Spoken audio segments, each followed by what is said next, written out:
നമസ്കാരം. സമ്പത്തിൻ്റെ ദേവതയായ ലക്ഷ്മി ദേവിക്ക് നിങ്ങളോട് ദേഷ്യമുണ്ടായാൽ അല്ലെങ്കിൽ ലക്ഷ്മി ദേവി ദേഷ്യപ്പെട്ടാൽ വീട്ടിൽ ചില ലക്ഷണങ്ങൾ പ്രത്യക്ഷപ്പെടാൻ തുടങ്ങും.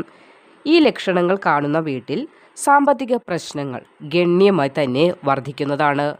സമ്പത്തിൻ്റെ ദേവതയായ ലക്ഷ്മി ദേവിയുടെ അപ്രീതി കാരണം വീട്ടിൽ നിന്ന് ഐശ്വര്യം പതുക്കെ അപ്രത്യക്ഷമാകാൻ തുടങ്ങും.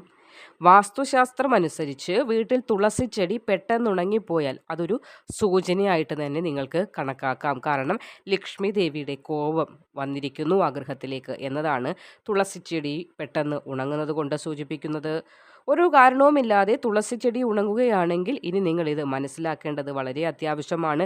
ലക്ഷ്മി ദേവിയുടെ അപ്രീതിയാണ് ഇതിന് കാരണം. അതേസമയം കഴിഞ്ഞ കുറച്ച് ദിവസങ്ങളായി ചൂൽ പെട്ടെന്ന് കൂടുതൽ തവണ പൊട്ടുക, അതായത് എത്ര കെട്ടിവെക്കാൻ ശ്രമിച്ചാലും അതിങ്ങനെ അഴിഞ്ഞു പോയിക്കൊണ്ടിരിക്കുക, അല്ലെങ്കിൽ പൊട്ടിപ്പോയിക്കൊണ്ടിരിക്കുക, നശിച്ചു പോയിക്കൊണ്ടിരിക്കുക, അതും അപ്രീതിയുടെ ഒരു സൂചന തന്നെയാണ്.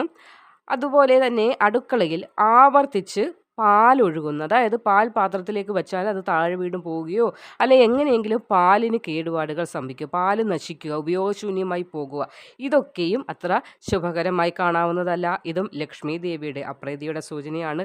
ഇത് തുടർച്ചയായി സംഭവിക്കുന്നുണ്ടെങ്കിൽ ലക്ഷ്മി ദേവിയോട് ക്ഷമ ചോദിക്കുകയും ആരാധിക്കുകയും വേണം. എന്നിട്ട് ഒരു ക്ഷമാപൂർണമായ പ്രാർത്ഥനകളിലൂടെ നഷ്ടപ്പെട്ട ഭാഗ്യത്തെ തിരിച്ചു കൊണ്ടുവരാൻ കൂടി നിങ്ങൾ ശ്രമിക്കേണ്ടതാണ്.